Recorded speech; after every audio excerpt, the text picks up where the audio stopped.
Olá pessoal, tudo bem com vocês? Meu nome é Vitor Prendim, sou graduando de Engenharia Mecânica pela PUC Paraná e nesse vídeo irei apresentar a vocês o meu trabalho de conclusão de curso referente ao segundo semestre de 2020.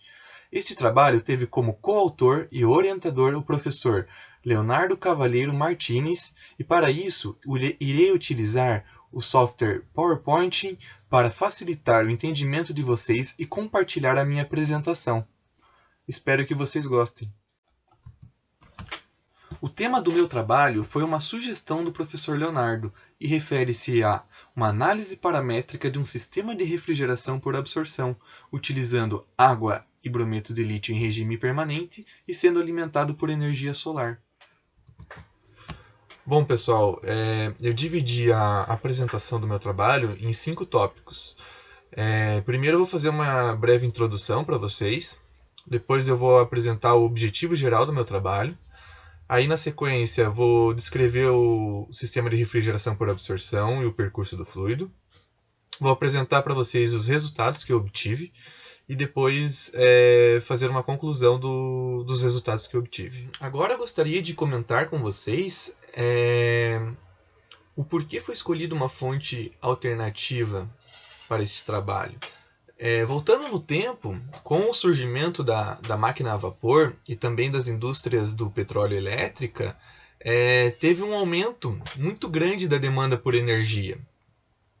Como consequência disso, houve um consumo muito elevado de combustíveis fósseis como petróleo, gás e carvão. Esses 3 combustíveis produzem gases tóxicos, ou seja, produzem CO2, que é o dióxido de carbono, monóxido de carbono, além de outros tipos de gases que promovem a poluição ambiental. E também esses 3 combustíveis fósseis, eles são fontes não renováveis, ou seja, uma hora vai acabar. Então surgiu uma grande pergunta: o que seria feito para o futuro?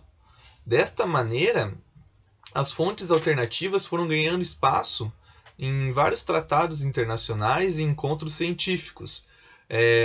Foi visto que fontes como solar, biomassa, que vem da matéria orgânica, hidrelétrica, que vem dos rios, e eólica dos ventos, seriam muito importantes para o futuro de toda a sociedade. Agora eu vou mostrar para vocês as diversas aplicações de energia solar.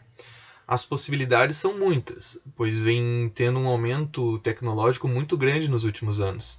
Porém, eu posso dizer para vocês que os destaques vão para a energia solar térmica e fotovoltaica.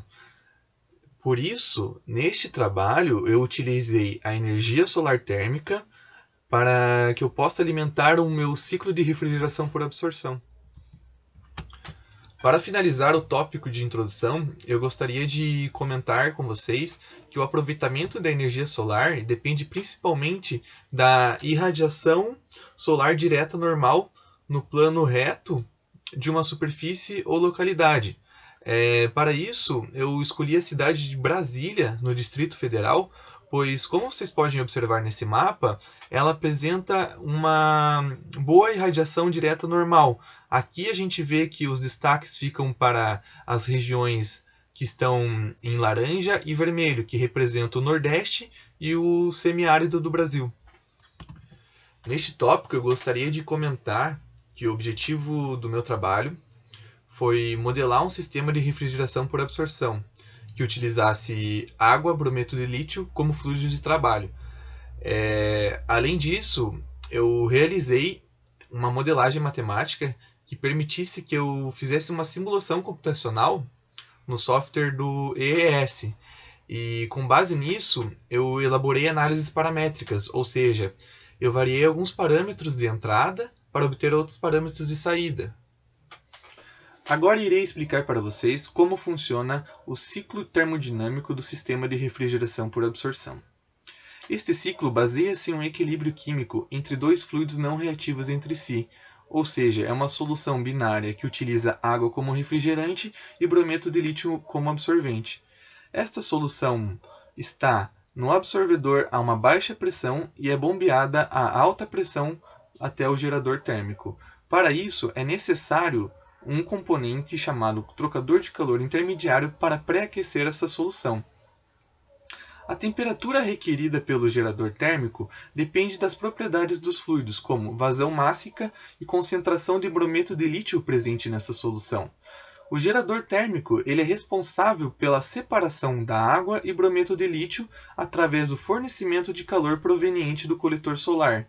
Este coletor solar foi responsável por captar a energia solar e transformar essa energia solar em energia térmica útil que será utilizada para o sistema.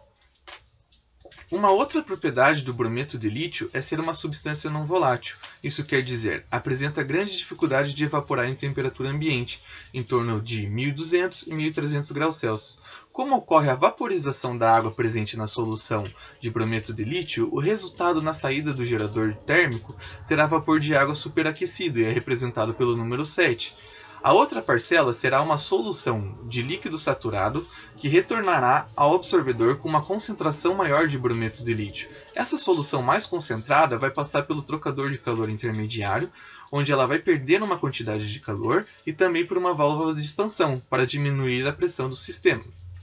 Sendo assim, no absorvedor, essa solução mais concentrada de brometo de lítio ela vai absorver o vapor de água que está vindo do evaporador, mas isso só vai acontecer se o absorvedor for resfriado por uma fonte externa, o que é representado pelos números 13 e 14 do ciclo. A liberação de calor no absorvedor ocorre de maneira simultânea entre a solução binária do absorvedor e a água de condensação da fonte externa. Não é necessária a instalação de um retificador na saída do gerador térmico, porque o resultado é apenas vapor de água superaquecido.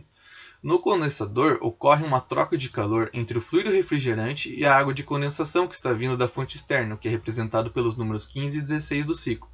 Desta maneira, o calor é liberado pelo condensador e ocorre a transformação de vapor de água superaquecido em líquido saturado. Isso será encaminhado para o evaporador através de uma válvula de expansão que também tem a finalidade de diminuir a pressão do sistema. No evaporador, a transferência de calor ocorre entre o fluido refrigerante e a água gelada que está vindo da fonte externa, que é representado pelos números 17 e 18. Como essa água gelada está a uma temperatura maior que o fluido refrigerante presente no evaporador, o calor será absorvido pelo evaporador. E o resultado na saída do evaporador será vapor de água superaquecido, que será encaminhado para o absorvedor e, no absorvedor, a solução concentrada de brometo de lítio irá absorver esse vapor de água superaquecido, completando o ciclo termodinâmico. Bom, pessoal, agora eu vou apresentar para vocês, por esse slide, toda a modelagem matemática que eu utilizei para realizar o ciclo termodinâmico. Primeiramente, eu utilizei a lei da conservação da massa, onde toda a vazão mássica de entrada vai ser igual à vazão mássica de saída, pois nesse trabalho estamos trabalhando com regime permanente, ou seja, não há variação no tempo. A segunda equação é referente à primeira lei da termodinâmica, onde Q ponto refere-se ao fluxo de calor que cada componente troca com o ambiente externo, ou seja, esses componentes que estou me referindo são o absorvedor, o gerador térmico, o condensador e o evaporador. W ponto representa a potência das forças que realizam o trabalho. Ali, como vocês podem observar, há um somatório de entrada menos um somatório de saída das vazões mássicas, multiplicando H, que é o fluxo de entalpia, V ao quadrado sobre 2 é energia cinética, e G multiplicado por Z é igual a energia potencial gravitacional. Estas duas últimas energias, cinética e potencial, são desconsideradas do nosso ciclo termodinâmico. Então, deste modo, a gente chega a uma redução dessa equação que pode ser observada pela terceira linha do slide, onde Q vai ser o fluxo de calor de cada componente com o ambiente externo, e esse fluxo de calor vai ser igual ao somatório de vazão mássica de saída multiplicado pelo fluxo de entalpia de saída, menos o somatório de entrada da vazão mássica de entrada, multiplicada pelo fluxo de entalpia de entrada. Também temos que relembrar que o sistema que estamos trabalhando ocorre em processo reversível. Então, cada parâmetro alterado irá refletir em todos os outros parâmetros. Após a modelagem matemática que eu apresentei para vocês no slide anterior, eu criei um código no software do EES que permitisse eu elaborar as análises paramétricas que eu mencionei no começo desse vídeo. O que eu quero dizer é o seguinte: eu terei parâmetros como temperatura, vazão mássica e condutância térmica dos circuitos de água externa. Com isso, eu obtive diferentes resultados de saída para os fluxos de calor dos componentes e também coeficiente de performance. Esta tabela que vocês estão visualizando nesse slide foi retirada da literatura de Harold Cates. O autor utilizou alguns valores para os parâmetros de entrada e obteve alguns parâmetros de saída, que estão mencionados como resultados. Para o meu sistema de refrigeração, eu utilizei como base os valores de Harold Cates e realizei alguns incrementos nesses parâmetros. Após realizar esses incrementos, eu variei 9 vezes cada um deles e obtive 9 resultados para cada um. Desta maneira, foi possível realizar alguns gráficos que eu irei mencionar no próximo slide e irei comentar esses resultados. Primeiramente, gostaria de apresentar para vocês os resultados que eu obtive com a variação mássica dos circuitos de água externa. Como vocês podem observar pelas 4 imagens, não houve uma variação significativa nos parâmetros de saída de COP e fluxo de calor. Isso ocorre pois, como trata-se de componentes de contato indireto, ou seja, os fluidos das fontes externas não se misturam com o par de fluidos água-brometo de lítio, não houve um aumento na vazão mássica de vapor refrigerante do sistema. Agora, pessoal, irei comentar com vocês os resultados que eu obtive com a variação das condutâncias térmicas. As condutâncias térmicas do absorvedor, do condensador e do evaporador, que estão representadas por essas 3 imagens, não obtiveram grande variação. Elas obtiveram um comportamento semelhante entre elas. O destaque ficou para a condutância do gerador térmico, que apresentou bastante variação nas taxas de transferência de calor. Isso ocorreu pois, conforme aumenta-se a capacidade térmica do gerador térmico em conduzir calor, você também está aumentando a diferença de temperatura entre o fluido da fonte externa e o fluido da água brometo de lítio. A leve redução que obteve no COP não preocupa, pois como houve uma redução de 0,73 para 0,72, o erro relativo é menor que 5%. Agora, vocês vão visualizar, através desses 4 gráficos, como se comportou as temperaturas das fontes externas. As temperaturas de condensação, que são representadas por T13 e T15, sofreram uma redução nas taxas de transferência de calor e COP. Isso ocorreu pois, quanto menor a temperatura de condensação, maior é a capacidade de absorção de água proveniente do evaporador.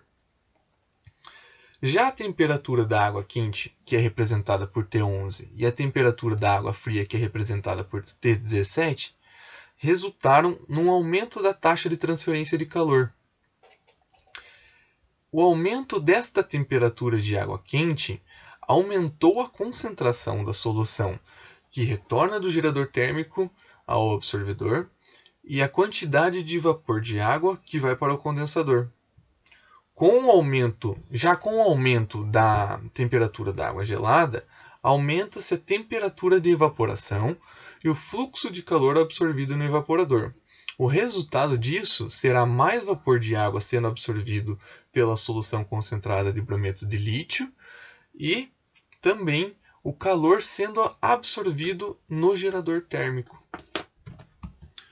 Para finalizar os resultados, eu vou apresentar para vocês mais 2 gráficos.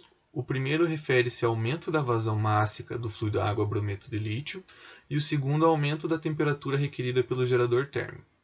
No primeiro gráfico, observa-se que o COP teve uma redução drástica. Isso ocorre pois COP é efeito desejado por fornecimento de energia, ou seja, fluxo de calor do evaporador por fluxo de calor do gerador térmico. Como o fluxo de calor do evaporador manteve-se praticamente constante e o fluxo do gerador térmico teve um aumento, pode-se explicar a redução nesse COP. Para o segundo gráfico, o aumento na temperatura do gerador térmico vai aumentar a necessidade por energia térmica e também vai aumentar a necessidade da área requerida pelos coletores solares. Para um trabalho futuro, pode-se tentar realizar mais análises paramétricas para obter a quantidade de coletores solares para cada situação. A partir dos resultados que eu obtive, posso concluir que os objetivos gerais foram atendidos e que a análise paramétrica permitiu verificar a sensibilidade dos valores encontrados e também permitiu verificar a viabilidade e otimização para possíveis projetos térmicos futuros. Obrigado e até mais!